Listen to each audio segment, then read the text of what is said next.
Jean-Enrique appear. Hello, I would like to welcome all to the R&I Days, the very first to happen fully online.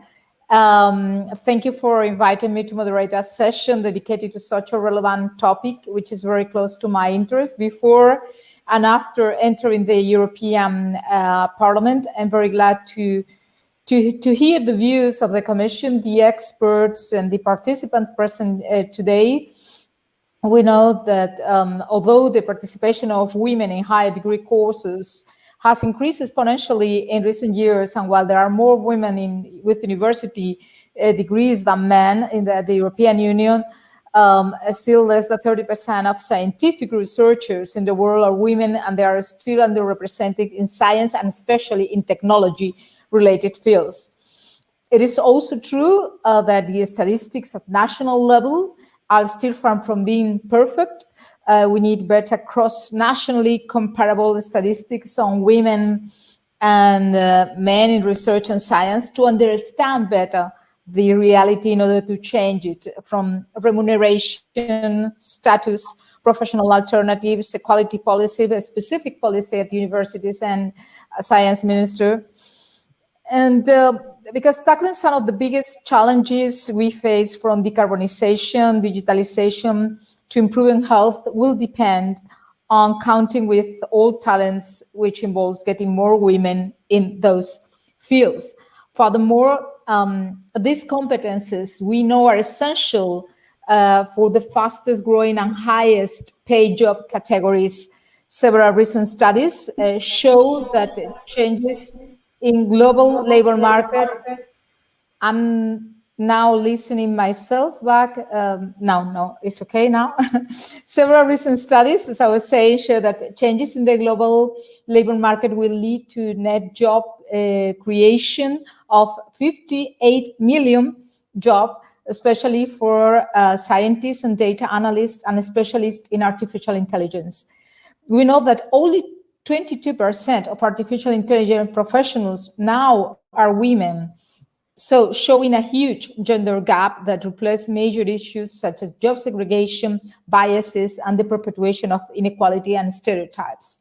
So in order to truly combat gender segregation and stereotyping, we need to include, this is a personal opinion, and then I will stop talking, a third transition to the twins transition we are talking all the time, the green and digital one, which is we need to move towards a new organization of care, as care duties still rely heavily on women. The full inclusion of women will not be a reality unless we also tackle the care mandate. Otherwise, we will see the same situation happening as in previous crises, where male work recovers faster, and we will end up with backlashes on gender equality. What has happened now during the COVID-19 crisis and the lockdown, with female researchers sending less and less papers to scientific journals while men were increasing, is quite significant of those differences, and how important it is to tackle also this care mandate and to move beyond a more equal share of this one. So this debate is paramount to find the ways we include women and girls in research, science, and technology communities. Since I always like to say talents are equally distributed, but opportunities are not. And we cannot, as a society, renounce anyone's participation or sacrifice any talent, since each one of them is essential to face the climate emergency and invent to get a green, just human future. So I'm really looking forward to hear from our experts, our responsible in the Commission, and all the participants. So I will introduce the organization of the session. We'll have 4 parts. In the first part, Jean-Enrique Paquet will present novelties regarding gender equality on Horizon Europe. Then we will move a second part with our other 2 guests. Marcela Linkova and Ges Rice will join Jean-Enrique Paquet on discussing, putting the focus on the importance of gender equality plans. And at the end, we will ask the public to to respond on a pool to a couple of questions. Then we will move specifically to a third part where we will deal with questions regarding the impact of the COVID-19 on research. And finally, we will open the floor to public, starting with a pool and then open questions, and then we could all have debate. So I move to, now they're asking me for the pool, so I will not do it now. And I will start with the first part to introduce Jean-Henri Paquet, who has been working as Director General for Research and Innovation, DG RTD, since April 2018. Bonsoir, Jean-Henri. He started working with the European Commission in 1993. From 2002 until 2004, he was the Deputy Head of Cabinet of former Commissioner for Research, Philip Buskin. He then worked as a head of unit within the DG Mobility and Transport before becoming the director. And in 2013, he joined the DG for Neighborhood and Enlargement Negotiations. Before starting his current position, Mr. Paquet served as Deputy Secretary General of the Juncker Commission. So welcome, Jean-Henri, and very different from last year. But well, also for me, my leg is okay. But the floor is yours. I'm really looking forward to listening the novelties you will tell us. Thank you. For setting the scene and accepting to moderate our panel this afternoon.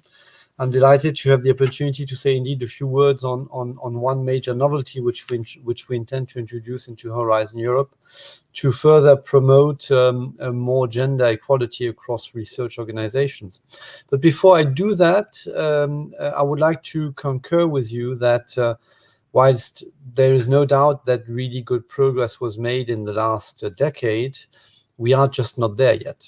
And for the Commissioner for Research, Maria Gabriel, I mean, for the President of the Commission, I think for you in the panel today, there is just much more attention needed to ensure that beyond the younger scientists where balance is within reach, but the COVID-19 crisis showed that nothing can be taken for granted. When you move up research organizations and research careers, it's just not there yet, and I think we need much more. What of course is also equally striking is that in research itself, in research topics, in the way we carry out research, and here again COVID-19 is an interesting wake-up call, the gender biases which we have continue to persist in many cases. I mean, we have improved really quite a bit, but when you look at the literature, when you look at research projects, I hope not when you look at our programs, but maybe also occasionally when you look at our programs, the biases are not yet completely gone away, and there is a real effort to be continued on gender mainstreaming in science and research and innovation. And a last illustration, and probably the one where we are least advanced, is indeed on innovation, precisely on innovation. And when you look at the data on women in startups, women in scale-ups, the capacity of women to raise funding, there is still a major gap which we try to address where we can under the European Innovation Council already now. Now, what I want to focus on very briefly is the work which was done again with many, I'm sure, of the participants. I think Kurt was involved, Marcella is very closely involved, is the work we are doing with research organizations, universities and public organizations to help them put in place policies to address that gap. So gender equality policies, if you want, at institutional level. It's one angle, but it's quite a powerful lever to really change the way organizations deal with the gap, intended or not, but they need to deal with it. And we have therefore promoted in the last program gender equality plans, which are being funded also in terms of training and resources needed to implement them deeply and impactfully. We have had several tens of these gender equality plans picked up by research organizations across Europe. So the track record is really good.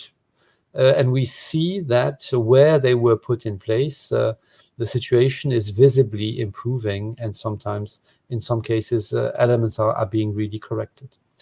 Now, drawing these lessons and taking into account the need to regenerate and give momentum to the gender balanced gender equality dimension, and gender is of course one dimension which is a bit broader. It's not just gender which is being tackled in this equality plan, is that we will now ask all beneficiaries under Horizon Europe to have put in place a gender equality plan.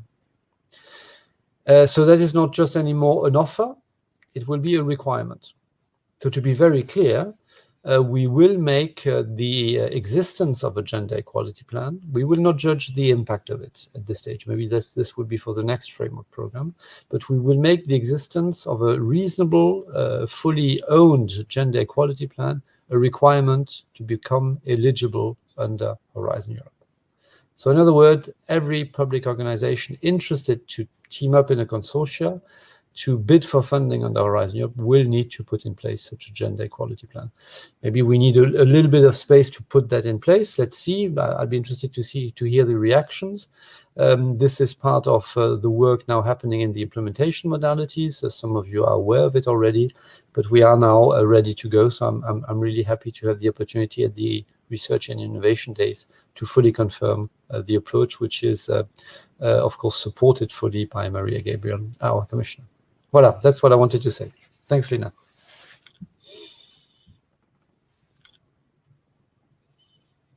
Voilà. Well, thank you, Jean-Eric. I'm really glad that gender equality plans will be an eligibility criterion for Horizon Europe and a starting point really to set up the implementation of sustainable and innovative GP. So we open the discussion now with our guests, with Marcela Linkova and Karl Rice. So let me first introduce Marcela Linkova. She's the head of the Center for Gender and Science at the Institute of Sociology of the Czech Academy of Sciences and chair of the Standing Working Group on Gender in Research and Innovation. She has worked on gender equality in research and at national and European level for many years, and is currently coordinating the EU-funded project Gender Action. Marcela, what do you think? I mean, it's just a question to introduce. What do you think should be the role of member states and the responsibility to bear with national strategies on gender equality? I mean, especially now that you are your position as chair of ERAC. So the floor is yours. Thank you. Good afternoon, and really thank you for having me here today to contribute to this really important discussion. Very clearly, the member states have a huge role to play.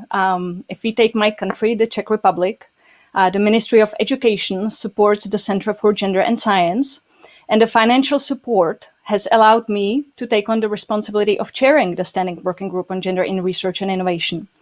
One of my colleagues is working with national authorities and research funders on policy design and measures for gender equality, and others are working with research performing organizations. And for this, we have a community of practice called Community of Change, which brings together at this point more than 150 representatives from universities and research institutions. And we provide training, networking, and experience sharing to implement the HR Award and gender equality plans. And we are, of course, happy to share our experience, as we did recently, for example, through the EU-funded project Act on Gender and its community of practice called the JNC, run by our Polish colleagues.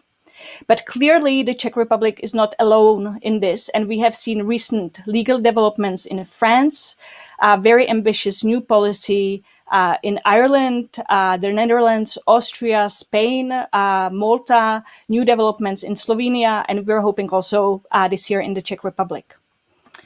The member states are currently preparing Council conclusions on the future of the European research area. And I sincerely hope that they will reaffirm the importance of advancing gender equality in the era.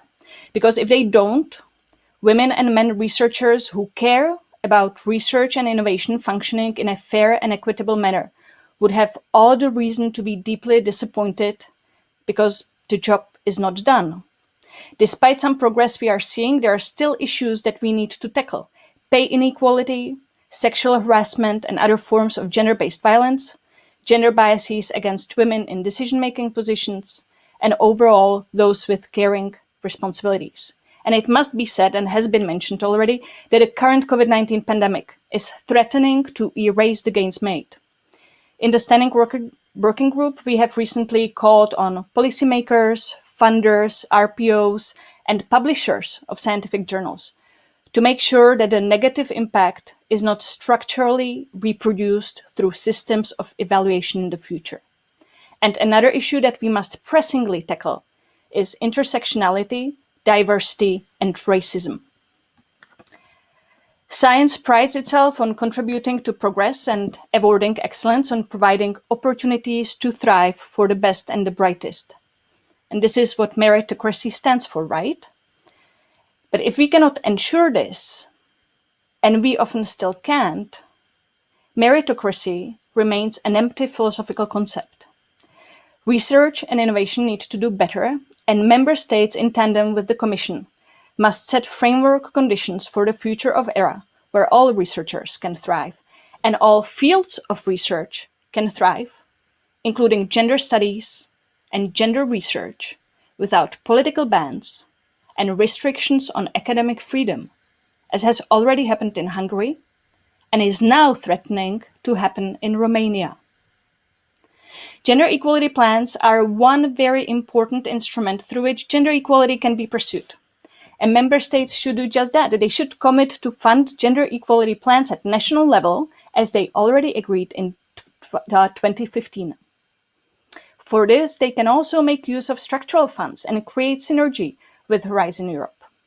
And of course, it would be fantastic if the Commission continued to support umbrella actions to help build European-wide capacity across countries and to support the inclusiveness for the countries where JEPs have less of a history. So from my perspective, this is really an exciting time, and we have an opportunity to set the framework conditions that will allow us to really move ahead, because the change for me has been quite too slow. Thanks. Thank you very much, Marcela. I completely agree with absolutely everything. There was in Spain for the first time this year, was the first time gender and women's study were evaluated as a research area.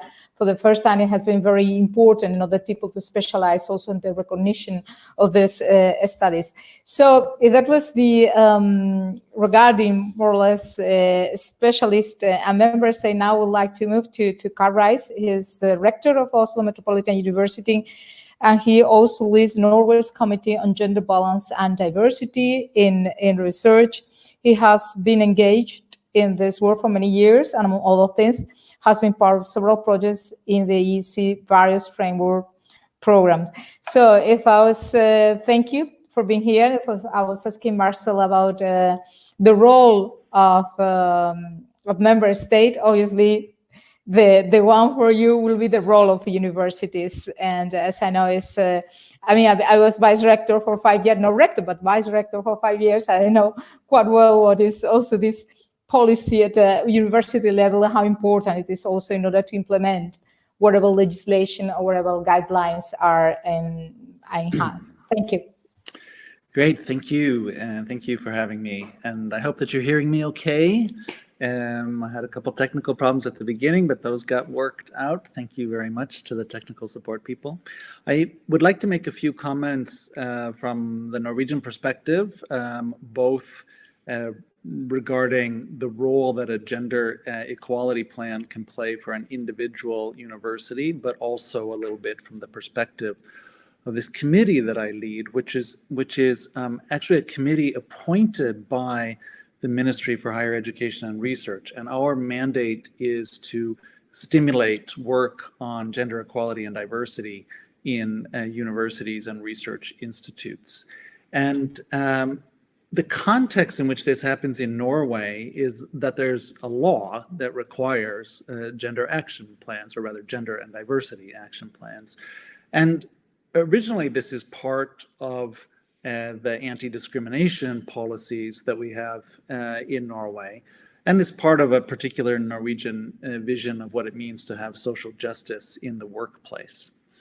Well, one of the things that we try to do on the Committee for Gender Balance and Diversity in Research is that we try to support institutions in making their gender equality plans. So even though it's a requirement in the law that every university and college should have one, and not all of them get that far. So one of the things that we try to do that I think will be helpful in the context of the Commission also is that we publish the individual plans from many institutions on the website to make them available for others to look at. And we actually run workshops to help institutions formulate and produce good gender equality plans. Our experience is that people are extremely interested in this.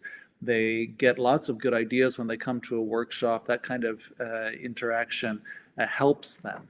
So I think it's excellent that we take the step of requiring gender action plans as an entry ticket to funding, but we could also take upon ourselves the role of supporting institutions as they try to develop those plans.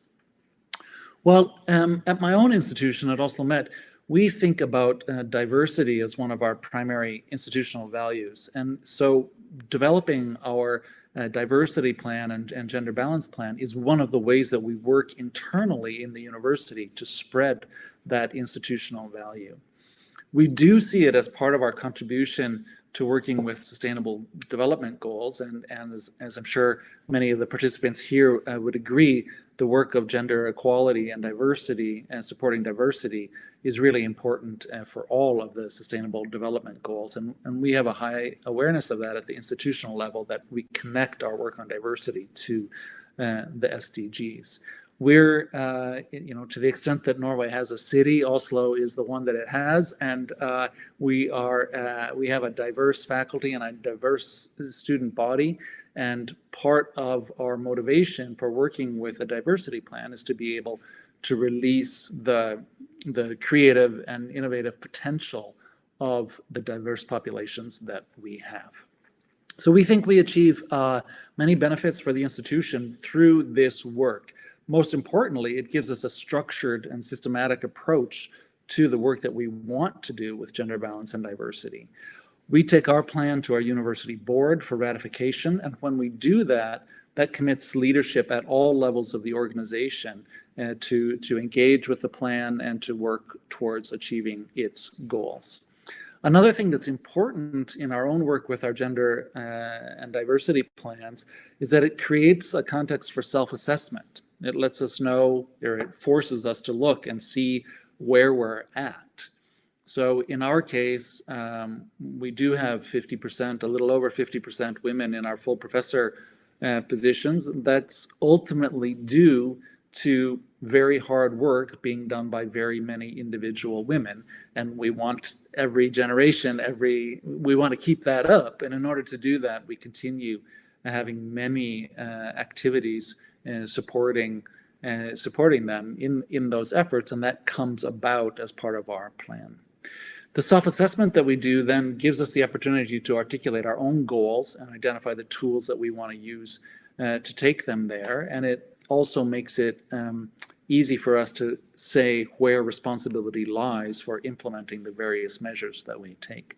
And the last point I wanted to mention is that in our institutional work with our gender equality plan and diversity plan, we have, for the last 3 years now, we've been including issues related to sexual harassment in that plan. And because of that, we took the first, well, I'm proud to say, as the first university in Norway, we included a number of investigative questions about sexual harassment in our internal surveys on workplace environment, and that has led to an important cultural change, whereby 5 years ago, I used to think it was good that there were no reported cases of sexual harassment at our university. But now I understand that actually that's terrible, because the idea that it doesn't happen is silly and naive. And what's been important about doing these surveys in this context is that it's helped all of us in leadership, also me, understand that actually what we need to be working on is creating the context in which those incidents can be reported and properly dealt with. So the list of benefits for developing the leadership team, for developing the culture, the work culture, and for creating not only social justice, but unleashing the creative potential of the entire staff and student body really centers around our work to formulate a gender action plan and then to create the steps necessary to implement it. Thank you. Thank you very much. And now we go back to Jean-Henri Paquet. Obviously, the question will be regarding the commission. you are working very much on gender mainstreaming, but it's not yet a reality. Gender budgeting is not yet a reality, and we still are A lot of data missing, I was saying before. So what can the commission do more than what they are doing in order to really achieve to improve that gender equality in science and research?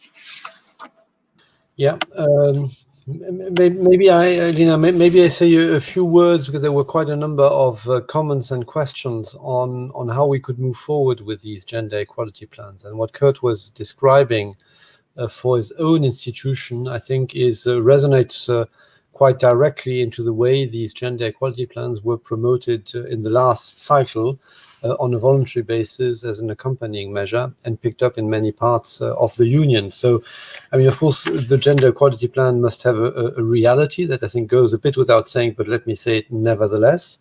It needs to be a public document. You need resources attached to it, including human resources at institutional level, but also then the financial resources for implementation. You need some good monitoring. I think that was also mentioned by Kurt, and good data collection. And your example on surveys on sexual harassment show how challenging that can be. So here, certainly we would want to continue to learn collectively on how best to do it. And then training and capacity building across the institution, because one thing is to have it at the institutional level, but an institution in research is in most cases composed of many different sub-entities. So there's a lot of work to be done then across it. A number of areas are considered today, and we believe that this remains valid. And I would be certainly interested to hear Marcela and Kurt and Lina, yourself, and participants to tell us whether that kind of makes sense. The areas are known. It's work-life balance and organizational culture, gender balance in leadership and decision-making, gender equality in recruitment and career progression. So all very necessary and obvious stuff, but not so easy to do, but would be part of the plan.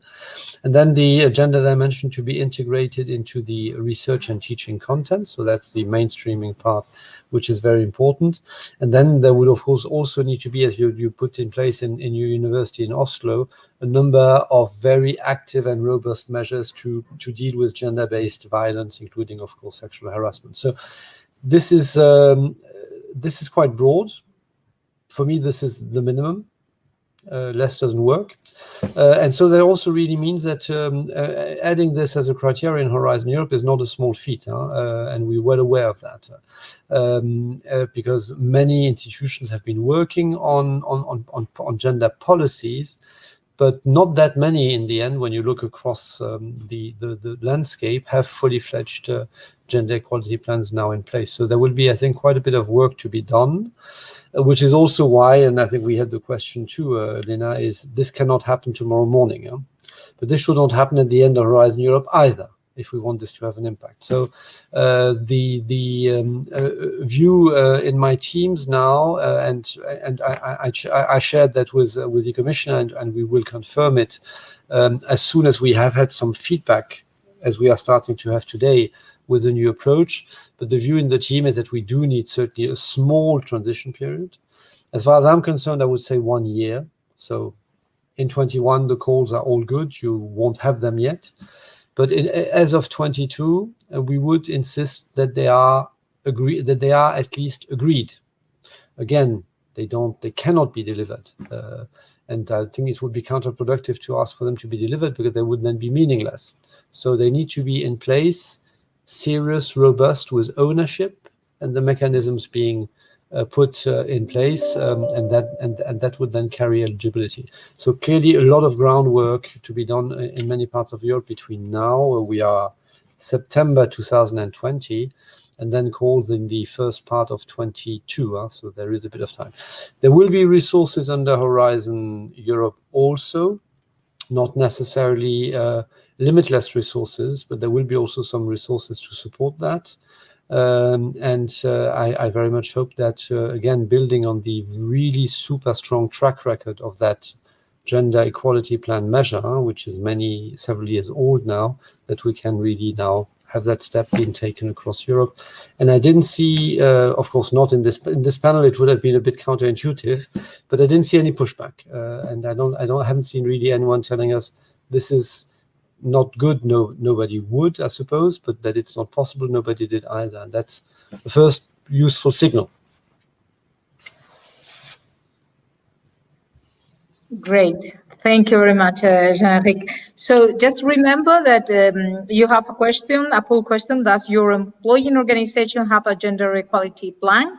And we encourage you to do it, to submit your answer. It will be good. I mean, this is obviously the first step to have a gender equality plan, but another one is to have that gender equality plan is really monitored and with good indicators, because otherwise we could be just like whitening this gender equality and not really working for real advances. I know that quite well as well. We have had equality plans for quite a long, but sometimes if the monitoring is not really good, or at least the indicators could be like increasing the number of women in the university overall. Obviously, that is not a good indicator. We really need to tackle where the problems are. So we move to the second, the third part of the third, which is the impact of COVID-19 on research and researchers. And I would like to now give the word to Jean-Eric Paquet first, because I know you have to leave a bit earlier. So if you don't, Marcela and Carl, you don't mind, I will ask Jean-Eric again. I know he just ended up talking, but just to know a bit on how you have reflected regarding this reality we have with COVID-19, and if that has reinforced your approach, your current approach of making compulsory certain things and not all voluntary, because as I was saying before, what has happened with women and men sending researchers sending original papers to scientific journals is quite representative of inequalities still going on. So again, I give you the floor.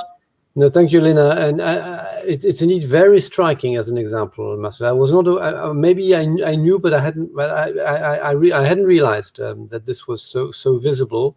And I think this really indeed shows that when you manage an early stage career, but not only early stage, the gender bias is absolutely there. It's invisible because in normal circumstances it's reasonably manageable. But then when crisis hits, the fragility of that balance becomes very apparent. We are now putting a little bit of resources. Lina, we just had a last call for the COVID-19 response, and there we have put some resources, and we had a few projects retained also on exploring the social consequences of COVID-19, including the gender dimension. So we will have out of these research projects some more data to see how impactful and deep this was, and see what policies for better resilience would need to be contemplated. So I hope this can help a little bit as well. I mean, there's of course one area which is very complicated, and we tried our best, which is how can we help research projects funded by us now, and not, so I'm speaking of very specifically for Horizon 2020. How can we help them, how could we help them bridge the disruption of confinement of several months? I mean, this has been particularly visible for some schemes such as Marie Skłodowska-Curie, which is not, as you all know, I think, my direct responsibility. But here also we have tried to give space to extend the duration of the projects, to help really limit the impact on the research teams. And I don't think we were able to have gender-sensitive specific crisis measures. We didn't find them. We maybe should have contemplated them, but we did not. That's maybe a lesson which we will want to learn in a few months' time when we take stock, once we are behind and after the pandemic, to see how this disruption has really impacted on the project. But there were many facilitations, a lot of flexibility, which was introduced, with the exception of increasing budgets, because that money was just not available anymore at the end of the program. That would have been, in many cases, well justified.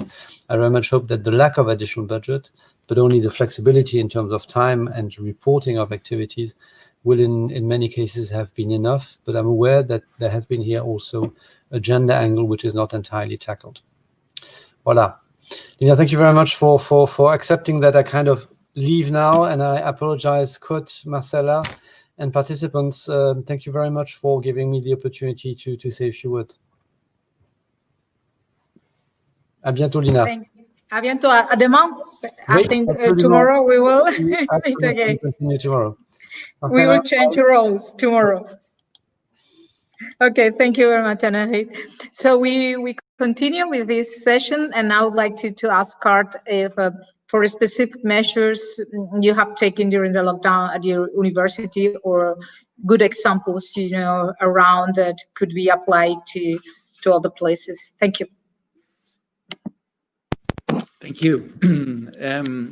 So I thought that I could share a few comments elaborating on a little bit of what Marcela just barely was able to touch on in her first set of comments, that first raise the issue of why we should suspect that the effects of the pandemic play themselves out differently for men and women.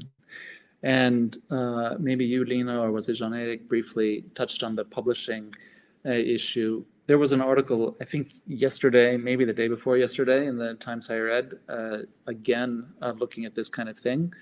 In this case, they looked at the production in the Med Archive preprint repository. And they noted that in January, before the shutdown, men were outnumbering women by a little over 20% in authorship on medical research papers, and that was up to 55% by April. There could be various explanations we might speculate on, but the point is that it's this kind of thing that makes us reasonably suspect that the effects of the pandemic play themselves out differently for men and for women. Even in Norway, which, you know, on the relative scale is a relatively gender balanced society, there are imbalances at home. So also in Norway, women report spending more time at home doing housework and tasks related to childcare. Well, for much of the spring, schools were closed, and that required a significant investment on the part of parents. And the surveys that are coming out, the research that is coming out about how that affected family structures, suggest that women took a much greater part of the responsibility than what men did. The school day for school children up until about the age of 11 is pretty short in Norway, and so that had a really big impact. Even when they started going back, it has a big impact on people at home. And what we see from the preliminary research on family dynamics during the pandemic is that it reinforces traditional patterns, and the pandemic is a genuine threat to reversing the work of many, many years and even decades regarding gender balance. I'm sure that people participating in the session here today have a deep understanding of the claim that gender balance or gender equality at work is closely related to gender equality at home. And well, that reflects in part cultural and cultures and attitudes of both men and women. What we see now in the pandemic is that it threatens things even more. So we have to ask some questions moving forward. Is academia different than other sectors? Is research the type of work that is specifically problematic in this kind of setting? Has the rapid conversion to digital teaching affected men and women differently in their roles as teachers in ways that subsequently affect their research activities?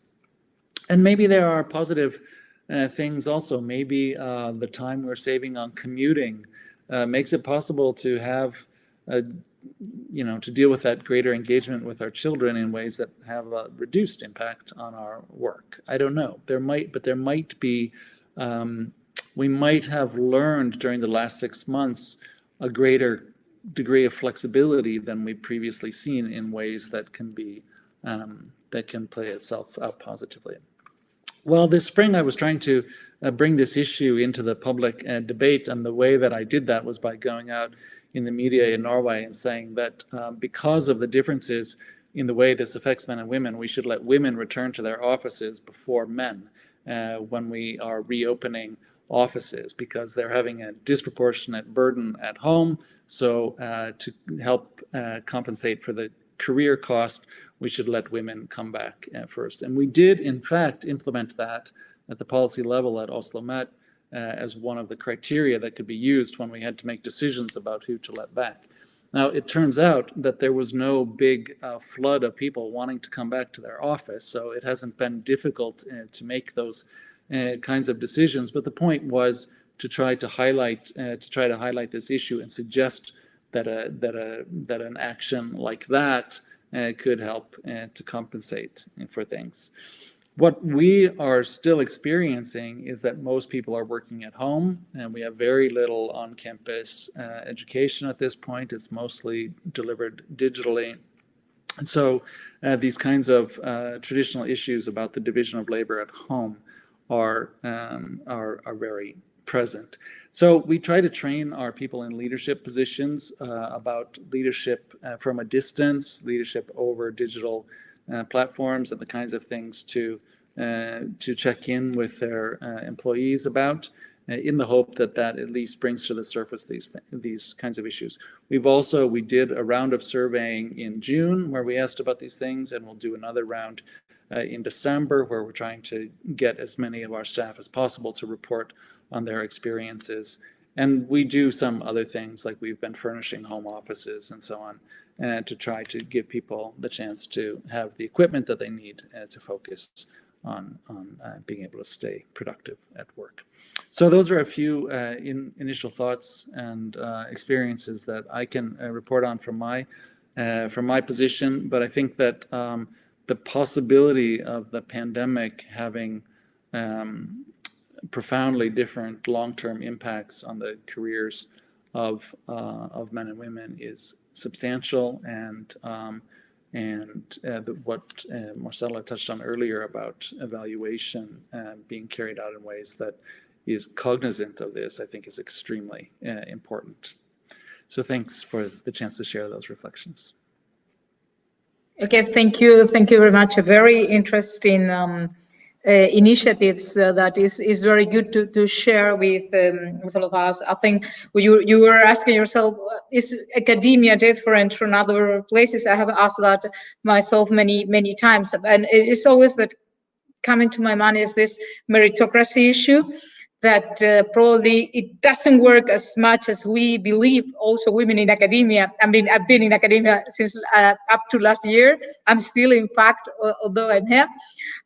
This idea meritocracy is really working, and possibly is not really working as we believe. So most women, even with think is our personal problem and not a systematic and a structural problem. And maybe we should work also in different institutions in order to we realized it's not just us, it's also a structural problem and a cultural problem, and who has the authority, who has not. And so I think this idea of meritocracy should be a bit, I don't know, Marcela is saying yes. Now you have the floor.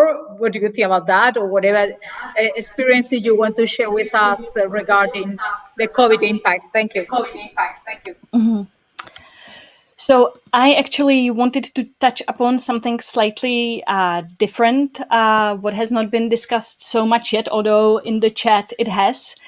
And it has to do with the content of research, because this is something that is really important, right? And sometimes when we look at how the research is designed, it's not, achieving progress for humankind, but rather progress for mankind. If we look at the COVID-19, and Kurt already mentioned some of this, I mean, a study just published by Sabine Prijonek-Ergald and colleagues showed that by June 2020, none of the clinical trials published reported sex desegregated data. And we know that the disease falls differently on men and women, that the immune responses differ. It is very likely that the vaccine will have different effects. And on top of that, there are huge socioeconomic factors that need to be taken into account. And yet the ongoing research does not do sex-gender analysis. And it's not just the health aspect. The gender impacts will be felt in economic, psychological, sociological, technological, legal, and many other fields.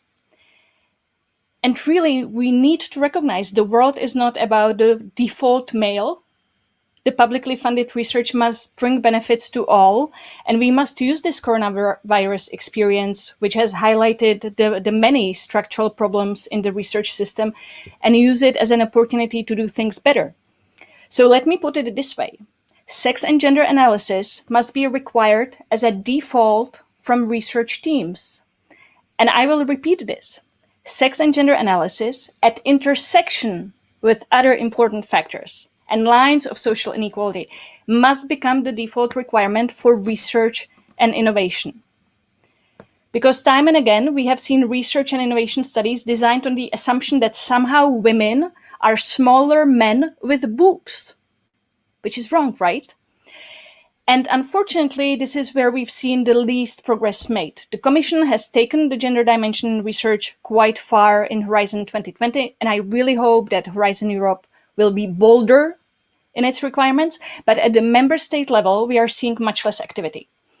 To implement the European research area, member states adopted so-called ERA national action plans and strategies, and a recent analysis that we have done in the Standing Working Group shows that of the 220 gender equality actions overall, only 48 focus on gender dimension in research.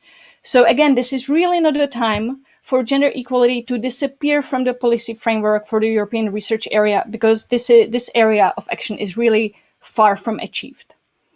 And let me make a couple more points. In addition to the gender dimension, the situation has provided a huge thrust to explore the possibilities, but also the limits of homeworking, as we have heard. It has provided a huge thrust to reconsider the need to travel to meetings and explore the online possibilities. And this can have gendered consequences because, as anyone with caring responsibilities and less grant money will attest, the ability to attend online conferences is actually a good opportunity to participate.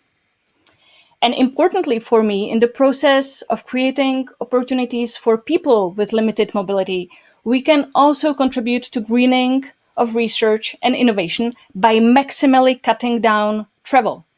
And I can really tell you, some of those meetings really don't need to take place physically. The last issue I want to mention is mental health and well-being.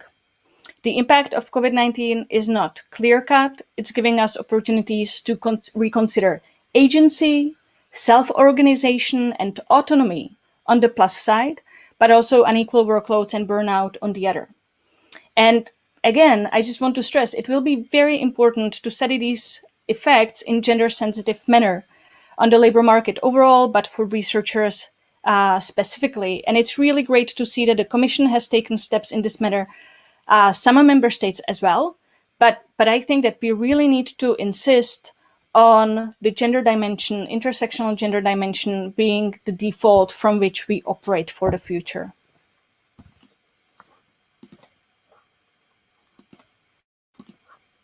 Thank you very much, Marcela. I cannot be more agree with you, with my different kind of feminist economist that I am.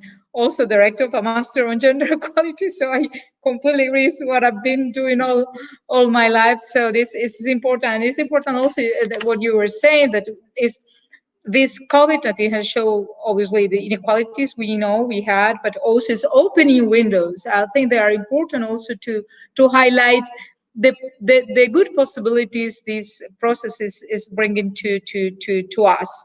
So we are running a bit not very well of time, I have to say, and still there is another poll that we ask people to go through, and now there was time also to open questions to our participants. I have to say that most of them, as far as I know, are, let me put it later, most of them are really very concrete towards the Commission, to Jean-Eric, but since he's not here, we will collect all that question and to pass on the Commission that probably, obviously, will answer this question that will not end up in nowhere. We will really make sure that they will arrive. So I have a couple of questions just for Marcela, for Carl, since they are here, and probably we will finish with that. We will encourage once more to answer the poll, because it's good to have information, very important to have information in order to find the best answer. So there are these couple of questions, and I will give the floor to you both to end up. We will have just 5 minutes, so that will really be the end. This one person asked if making all the European Union funded research content gender sensitive is a justified opt-out system. And another question is, does gender equality mean more female researchers in general, or more support for female researchers to excel in their endeavors? So there are many other questions, but they were sort of the first two that were not specifically directed to Jean-Eric, and because we don't have much time, we have picked it up for you to answer. You could answer one of them, both of them. Is up to you, it's your choice. So maybe, Carl, that because Marcela took at the last position, so I give you the floor for 2 minutes. Another 2 minutes to Marcela. Just 1 minute to say goodbye. Thank you. Okay, thanks. With respect to the second question about gender equality, does that mean more women, or does it mean more support for the women who are there? The answer is yes. So the work of gender equality is about creating good career opportunities for individuals.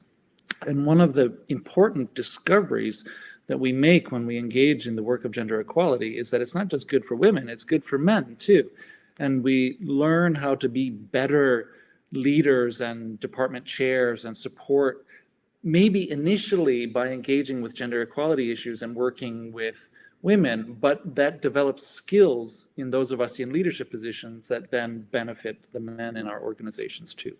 So the work of gender equality is about, first of all, supporting women who are in the system and assuring that they have good career opportunities, whatever that's going to mean lots of different things for different individuals. But it also comes to affect, for example, hiring practices and so on, in ways where we can, have ambitions about meritocracy, but but have maybe developed policies that help us avoid some of the worst deviations from that. So I think that's what I have to offer to those questions. Thanks. Thank you. Marcela, please. Okay, so I will take the other one. I mean, it makes all sense, and it is in line with what I have been already saying, and also the standing working group has included this in the positions on the future of ERA and others. So yes, maybe we could really try to reinforce the gender dimension now in Horizon Europe, push research funders in Europe to cooperate on this, to develop methodologies. I mean, I know that the Research Council of Norway is doing great stuff for many years on this, and others are as well. So let's pull the experience that we have so far, and let's make it a requirement as of the next framework program. I mean, now we have taken sort of a giant leap with JEPs. I mean, I would not have believed that this would become a reality, because I was anticipating so much opposition from the Eastern countries, and somehow it is probably going to become a reality. So why not with the gender dimension? We can think big. We can continue explaining it to people. It will be part of the JEPs. And it's really, you know, it's common sense when you explain to people what the gender dimension is about. We don't really face so much opposition, because people are then like, okay, so this concerns my mother's health, for example, right? I mean, it's good for everyone. It's not like it should be taught at schools, and we just need to think about how to integrate it in the European research, higher education area, both of them. There are now synergies being planned by the member states and commission, so we should push for the curricula in higher education institutions to take this on board. That's my 5 points. 5 cents. Okay, so if we have well, yes, 1 minute left.